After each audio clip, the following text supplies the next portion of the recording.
51 ലക്ഷം ആൾക്കാർ കണ്ടൊരു വീഡിയോ ഇത്. ഏകദേശം മറികൊത്തൽ എന്ന് പറഞ്ഞൊരു വഴിപാടിൻ്റെ ഭാഗമായിട്ട് കാലഘട്ടം ചെയ്യുന്നൊരു കാര്യമാണ്. ശരിക്കും എനിക്ക് ഈ വീഡിയോ എടുക്കാൻ വേണ്ടി തികച്ചും യാദൃശ്യമായിട്ട് കിട്ടിയ കേട്ടോ. ഞാൻ ഇവിടുന്ന് വീട്ടിൽ നിന്ന് പോകുമ്പം ഇങ്ങനത്തെ ഒരു വീഡിയോ ഉണ്ടോ, ഇങ്ങനത്തെ ഒരു മൊമെൻ്റ് ഉണ്ടാവുമെന്ന് ഞാൻ വിചാരിച്ചിട്ടാണ്. ഞാൻ എൻ്റെ സുഹൃത്തിനൊരു ഇങ്ങനത്തെ ഒരു വഴിപാട് ചെയ്യണം എന്ന് നമ്മൾ രാവിലെ എത്തുന്ന സമയത്താണ് നമുക്കിത് കാണാൻ വേണ്ടി സാധിക്കുന്നത്. ഞാനത് കണ്ടാൽ അന്നേരം വീഡിയോ എടുത്തു എൻ്റെ ചാനലിൽ അപ്ലോഡ് ചെയ്തു.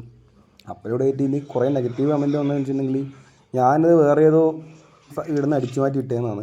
ഞാൻ മെയ് 24 ഈ പോസ്റ്റ് ചെയ്യുന്നത്. അപ്പോൾ ഞാൻ അടിച്ചു മാറ്റിയല്ല, എൻ്റെ ഇതിൽ നിന്ന് അടിച്ചു മാറ്റിയിട്ട് വേറെ കുറേ ന്യൂസ് ചാനൽ ഇട്ടിട്ടുണ്ട്. അത് നിങ്ങൾക്ക് തപ്പിയാൽ കിട്ടും. അപ്പോൾ അത് പറയാൻ വേണ്ടിയിട്ടൊന്നല്ല ശരിക്കും ഞാൻ വന്നത്.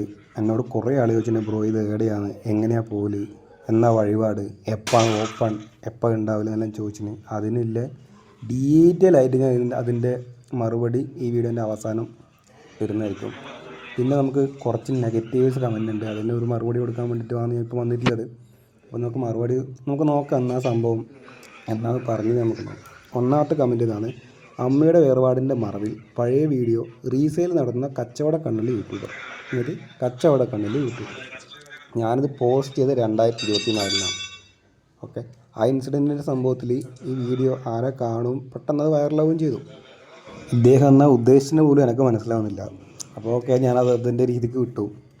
പിന്നൊരു കമൻറ്റ് എന്നുള്ളത് കണ്ടോ നിങ്ങൾ: നല്ല കഥയും തിരക്കഥയും ഇല്ലാതെ ഒരു സിനിമയും വിജയിക്കില്ല, ഇരട്ടത്താപ്പ് നല്ല സ്വഭാവമല്ല, പതുക്കെ ആൾക്കാർ തിരിച്ചറിയും. ഇവൻ പണ്ഡിതനാണെന്ന് തോന്നുന്നു, എനിക്കറിയില്ല ഇതിൻ്റെ അർത്ഥം എനിക്ക് മനസ്സിലാവില്ല. അതുകൊണ്ട് നമുക്ക് ഇതിൻ്റെ ഡീറ്റെയിൽ ആയിട്ടുള്ള വീഡിയോയിലേക്ക് പോകാം. ഓക്കെ, ഈ അമ്പലത്തിൻ്റെ ലൊക്കേഷൻ വരുന്നത് കണ്ണൂർ ജില്ലയിലെ ഇരിക്കൂർ റൂട്ടിലാണ്. ഏകദേശം കണ്ണൂരിൽ നിന്ന് ഏകദേശം 30 കിലോമീറ്റർ ദൂരമുണ്ട് ഈ അമ്പലത്തിന്. ഇവിടുത്തെ പ്രധാന വഴിപാട് പറഞ്ഞിട്ടുണ്ടെങ്കിൽ മരിക്കൊത്തൽ, മറികൊത്തൽ, മുട്ടിറക്കൽ, ഇങ്ങനെല്ലാം പറഞ്ഞ വഴിപാടാണ്. ഇതിൻ്റെ പ്രധാന ഉദ്ദേശം എന്ന് പറഞ്ഞെങ്കിൽ ശത്രുദോഷ നിവാരണം. എന്ന് വെച്ചിട്ടുണ്ടെങ്കിൽ ബിസിനസ്സിലോ ജീവിതത്തിലോ തടസ്സങ്ങളുണ്ടെങ്കിലും ശത്രുക്കളുണ്ടെങ്കിലും ഈ വഴിപാട് കഴിപ്പിച്ചാൽ മാറുമെന്നാണ് വിശ്വാസം. പിന്നെ ഈ വഴിപാട് കഴിക്കുന്നതോടെ നമ്മളുള്ളത് ഭയമില്ല, പേടി, ഉറക്കത്തിൽ ഞെട്ടൽ, അങ്ങനത്തെ പേടി ഇല്ലാണ്ടാവുന്നതാണ് ഇവിടുത്തെ വിശ്വാസം. ഈ ക്ഷേത്രത്തിൽ ദേവീൻ്റെ മുന്നിൽ സത്യം പൂതിപ്പിക്കൽ ഒരു പ്രധാന വഴിപാടായിട്ട് കൊണ്ടു കിടക്കുന്നുണ്ട് കേട്ടോ. അങ്ങനെ ഒരു വഴിപാടും കൂടിയുണ്ട്.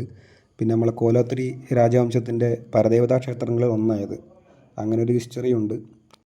പിന്നെ ഇതിനെക്കുറിച്ചിട്ട്, ഈ അമ്പലത്തിനെ കുറിച്ചിട്ട് ആൾക്കാർ അറിഞ്ഞു വരുന്നതേയില്ല. റീൽസിലൊന്നും ഈ അമ്പലം അധികം ഇടം പിടിക്കാത്തതുകൊണ്ട് തന്നെ ഇത് അധികം പോപ്പുലർ ആയിട്ടുള്ളൊരു അമ്പലമല്ല.